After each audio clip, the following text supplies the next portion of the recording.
AITA for defending my husband after my ex-husband abandoned our children? I, 38F, have a 9-year-old son, Max, and a 6-year-old daughter, Olivia, with my ex-husband, Dan, 35M. Max is severely acoustic and requires a lot of care.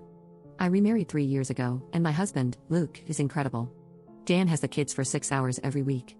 This week, it was on Tuesday, and as I was away for a funeral, Dan took the day off work to be with them in the morning and evening.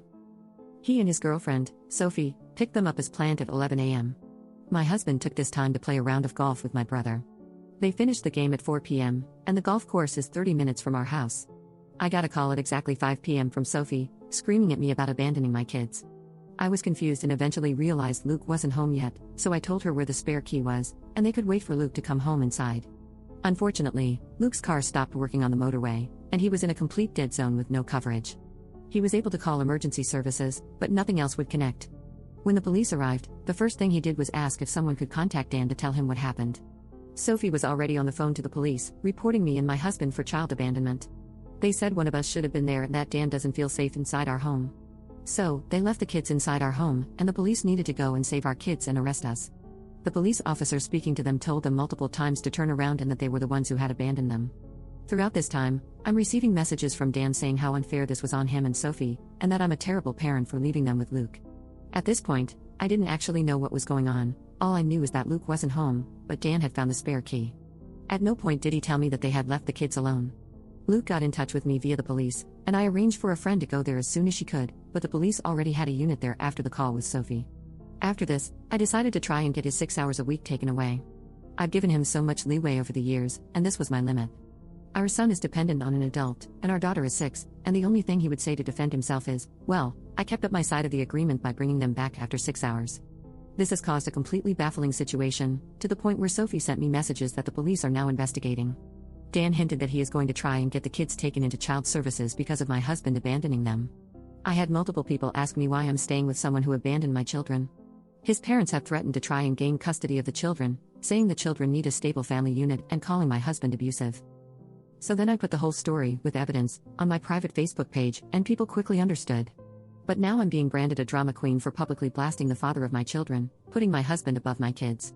I don't understand how. He's more of a father to them than Dan is. I feel like I've taken crazy pills. Update 1. For some context before the update, my brother, Pete, was friends with my ex-husband before we ever got together. He also never really got involved in our relationship, or separation. He's never really been involved in my life beyond being a good uncle. He's a nice guy, but we have never been that close. He's always been closer to my ex, and now with my husband. When he found out what happened, that completely changed and he put himself right in the middle of it all. My brother was always passive in his friendship with Dan. I always suspected he was scared of him. But not anymore. He called Dan and told him to meet him at Dan's parents, who he knows quite well. Dan was advised that bringing Sophie to this meeting wouldn't end well for him. I don't know exactly what was said, but the result of their conversation is that Dan's parents are going no contact with him. I don't like them, they've never liked me, but I've never doubted they loved my kids, and would protect them with their lives. Pete did tell me that Dan made it clear he wouldn't break up with Sophie under any circumstances, even if it meant he wouldn't be able to see his kids. Pete explained what happened to my ex's in-laws, that the version of events I posted was true, and went through the evidence. Dan argued and complained until his dad told him to leave. I think the fact that my brother, who is known for caring about booze, women, and sports and nothing else, took this so seriously got the grandparents to wake up. I spoke to them, and although their apology was barely worth hearing, we came to an understanding. I'm not going to allow any visits between Dan/Sophie and my children going forward. Our agreement was informal, no court orders or anything. If he wants to see them, he will have to fight for it, which I know he won't. Those 6 hours a week are now going to be with his parents, on the condition that if they allow Dan to be around the kids, even once, they will be cut off from our lives. They were fine with this. Today came, and they picked the kids up and spent the day with them. They called me after 5 hours and asked if they could bring them back an hour later than planned. They were having a lot of fun painting, and the kids wanted to finish what they were doing. No problem, thanks for checking. I cannot stress enough how much I dislike them, but knowing my kids are with people who want to be with them is such a good feeling. Dan didn't even text me to ask if he was going to have his scheduled time today. I spoke to a police officer yesterday about the messages sent to me by Sophie. I'm going to gloss over some details for reasons, but they are moving forward with an investigation. There's a continued pattern of behavior, and it has been escalating. She's made some very specific threats, and over the weekend, she sent me a message that contained information she would only know if she had followed me to where I was at the time. Luke has set up external cameras on our house, including making sure our cars are covered by cameras at all times. Our neighbors know what happened last week, so they're going to keep a lookout for her as well. I feel awful that I let this person be around my kids for almost a year. I let her be around them but didn't know her well enough to spot that she was capable of behavior like this.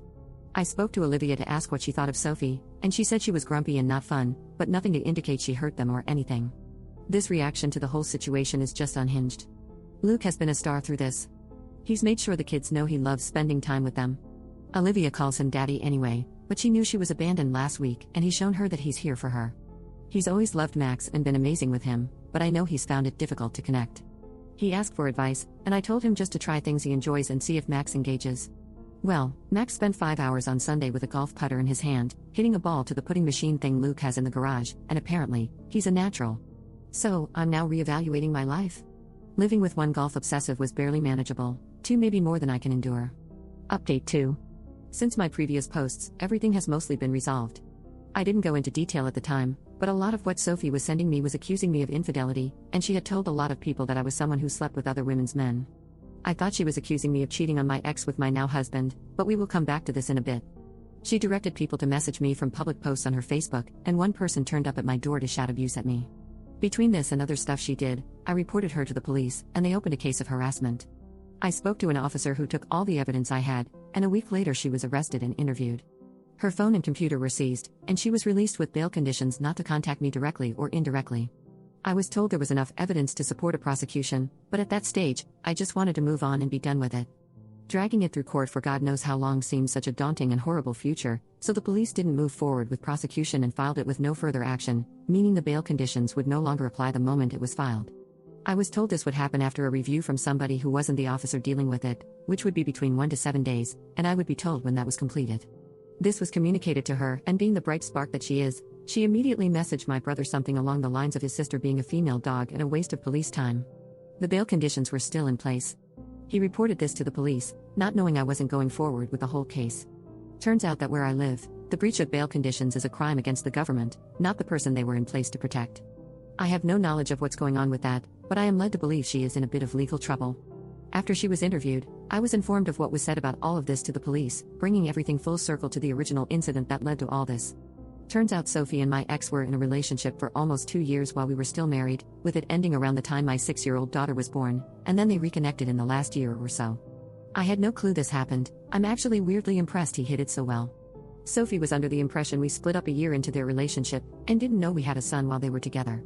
When they reconnected, he told her we had 2 kids, which she wasn't happy about but forgave him. The thing is, my ex told her that my daughter is 8, but she's only 6. He was covering up lying to her all those years ago about separating from me.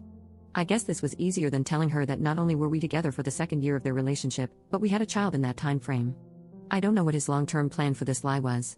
The day it all exploded, Olivia corrected her about her age, and she realized that I was still having intimacy with Dan while they were together all those years ago. She thinks the moment he told her we had split up, she went from being the side piece to the legitimate partner. I'll go to my grave not understanding that logic. Anyway, she hit the roof and refused to be around his loved child anymore, which led to the whole issue at my house in the first post. Luckily, she didn't say any of this in front of Olivia. Dan is still with her. They can have each other. He's made it clear he has no interest in seeing either his legitimate child or his love child, which is fine. His parents have been incredible this entire time, helping with childcare to the point I have been able to pick up more hours at work. We've gotten along much better since they've accepted that maybe all the bad things they heard about me weren't true. Still some bad relations there, but it's a much improved relationship, which is great for the kids because they love spending time with them both.